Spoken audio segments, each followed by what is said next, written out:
Good morning बच्चों। आज हम हिंदी व्याकरण में सर्वनाम के विषय में पढ़ेंगे।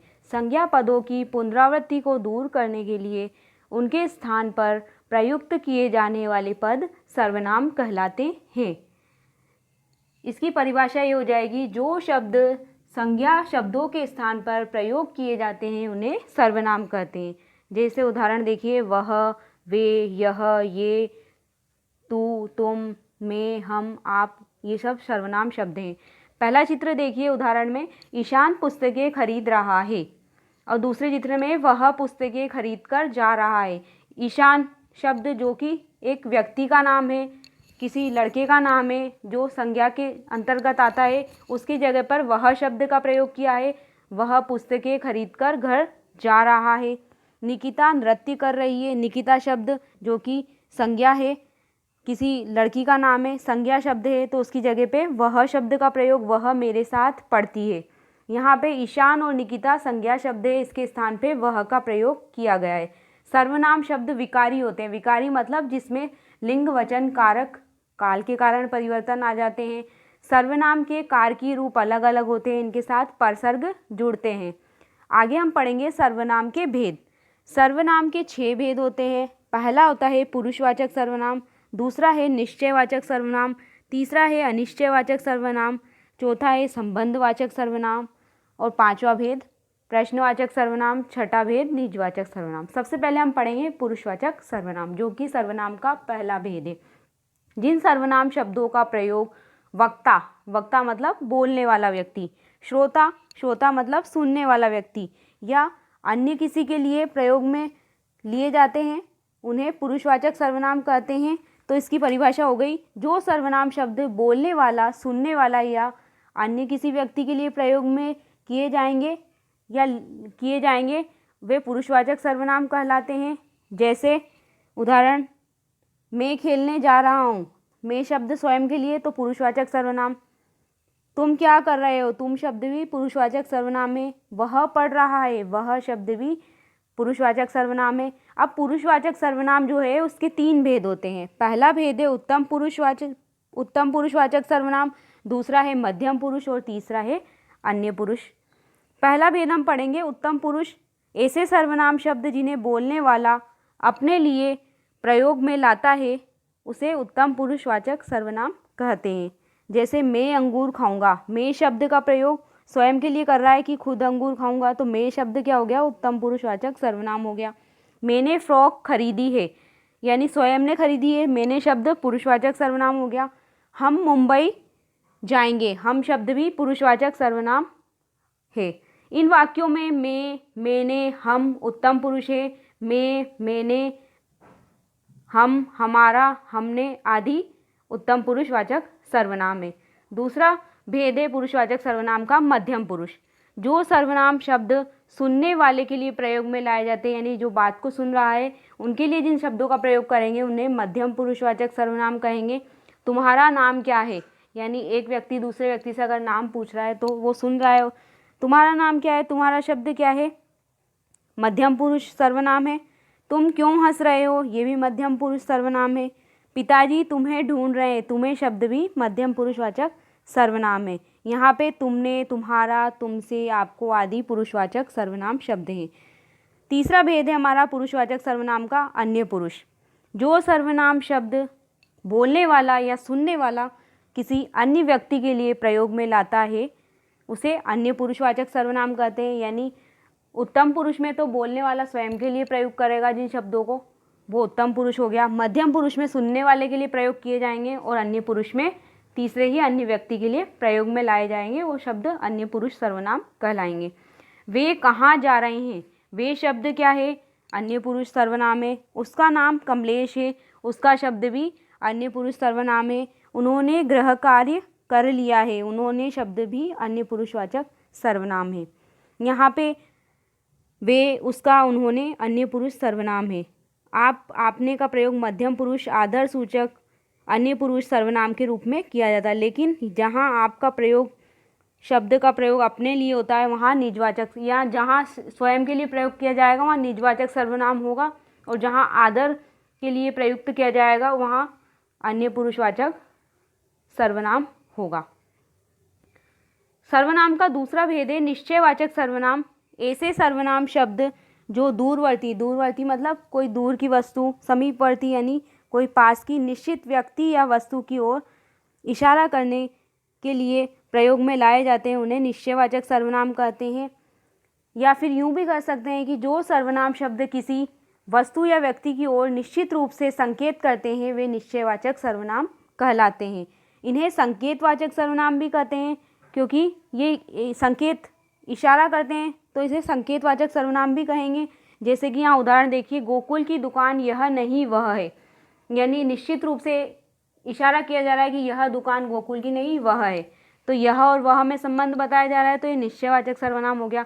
इसने ही गमला तोड़ा है, यानी किसी निश्चित व्यक्ति की तरफ इशारा किया जा रहा है कि इसी व्यक्ति ने गमला तोड़ा है, तो इसने शब्द निश्चयवाचक सर्वनाम हो गया। यह है ईशान का बस्ता, यानी एक बस्ते की तरफ इशारा किया जा रहा है, यह ईशान का बस्ता है। मेरी दिल्ली वाली बुआ वह है, यानी किसी औरत की तरफ इशारा किया जा रहा है कि वह औरत मेरी दिल्ली वाली बुआ है, तो वह शब्द क्या हो गया, निश्चयवाचक सर्वनाम हो गया। यह कोट अनिल का है, यानी एक कोट की तरफ, कोट दिखाते हुए या कोट की तरफ इशारे करते हुए बताया जा रहा है कि यह कोट अनिल का है, यानी अनिल नाम के व्यक्ति का यह कोट है, तो निश्चित रूप से बताया जा रहा है, तो यह शब्द क्या हो गया, अनिश्चयवाचक सर्वनाम हो गया। वह चाबी पापा के स्कूटर की है, यानी एक चाबी की तरफ इशारा किया जा रहा है, वह चाबी पापा के स्कूटर की है। वह तथा वे तथा निश्चयवाचक, वह तथा वे पुरुषवाचक तथा निश्चयवाचक दोनों ही सर्वनाम में प्रयोग किए जाते हैं। अंतर देखिए इसमें, पुरुषवाचक सर्वनाम वह गूंगा है, वे घूमने गए हैं, ये किसी व्यक्ति के लिए बात की जा रही है। निश्चयवाचक सर्वनाम में देखिए, मेरी पुस्तक वह है, यानी एक किताब की तरफ इशारा किया जा रहा है कि मेरी पुस्तक वह है, वह शब्द निश्चयवाचक सर्वनाम है। वे रहे आम के पेड़, आम के पेड़ की तरफ इशारा किया जा रहा है, तो वे शब्द निश्चयवाचक सर्वनाम के अंतर्गत आते हैं। तीसरा भेद है अनिश्चयवाचक सर्वनाम। ऐसे सर्वनाम शब्द जिनसे किसी निश्चित व्यक्ति या वस्तु का पता नहीं चलता है, उन्हें अनिश्चयवाचक सर्वनाम कहते हैं। जैसे यहाँ उदाहरण देखिए, विनोद के साथ कोई जा रहा था। अब यहाँ पे विनोद नाम का व्यक्ति, उसके साथ कोई व्यक्ति जा रहा है, उसका नाम पता नहीं है, तो अनिश्चित हो गया है, तो कोई शब्द अनिश्चयवाचक सर्वनाम हो गया। किसी का बच्चा मेले में खो गया है, यानी किसी व्यक्ति विशेष का नाम नहीं बताया गया, किसी शब्द का प्रयोग किया गया है, तो ये भी अनिश्चयवाचक सर्वनाम के अंतर्गत आएगा। वहाँ कुछ गिरा पड़ा है, कुछ शब्द का प्रयोग, कुछ क्या गिरा हुआ ये पता नहीं है, तो ये अनिश्चयवाचक सर्वनाम हो गया। तुम्हें बाहर कोई बुला रहा है, तो ये भी अनिश्चय, कोई शब्द से अनिश्चयवाचक को दर्शा रहा है। तुम कुछ कह रहे थे, कुछ शब्द भी अनिश्चयवाचक को दर्शा रहा है। तुम मेरे लिए क्या लाए हो, ये भी क्या लाए हो, ये निश्चित नहीं है क्या लाए हो, तो ये भी अनिश्चयवाचक सर्वनाम हो गया। तो इन शब्दों से निश्चित व्यक्ति या वस्तु का पता चल रहा है, नहीं चल रहा है ना, तो ये अनिश्चयवाचक सर्वनाम हो गए। यहाँ पे कोई शब्द का प्रयोग व्यक्ति के लिए किया जाएगा और कुछ शब्द का प्रयोग वस्तु के लिए किया जाएगा अनिश्चयवाचक सर्वनाम में। चौथा भेद है हमारा संबंधवाचक सर्वनाम। ऐसे सर्वनाम शब्द जिनका वाक्य के दूसरे सर्वनाम शब्दों से संबंध स्थापित किया जाए, उन्हें संबंधवाचक सर्वनाम कहते हैं। या यूँ भी कह सकते हैं कि जो शब्द दो बातों में संबंध जोड़ते हैं, वे संबंधवाचक सर्वनाम कहलाते हैं।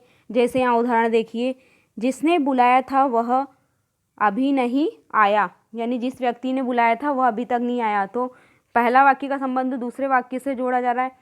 जिसने और वह में संबंध बताया जा रहा है, तो जिसने और वह शब्द संबंधवाचक सर्वनाम हो गए। जैसा करोगे वैसा फल पाओगे, जैसा और वैसा में संबंध बताया जा रहा है, तो ये भी जैसा वैसा शब्द संबंधवाचक सर्वनाम हो गया। जो तेज दौड़ेगा सो जीतेगा, यानी जो व्यक्ति तेज दौड़ेगा वही जीतेगा, तो जो और सो में भी संबंध बताया जा रहा है, तो ये संबंधवाचक सर्वनाम हो गया। जो मेहनत करेगा वह पास होगा, तो जो और वह, यानी जो व्यक्ति मेहनत करेगा वह पास होगा, तो यह भी जो और वह में संबंध बताया जा रहा है, ये भी संबंधवाचक सर्वनाम का उदाहरण है। जैसा बोओगे वैसा काटोगे, तो ये भी जैसा और वैसा शब्द में दोनों एक दूसरे में संबंध बता रहे हैं, तो ये भी संबंधवाचक सर्वनाम के अंतर्गत आता है।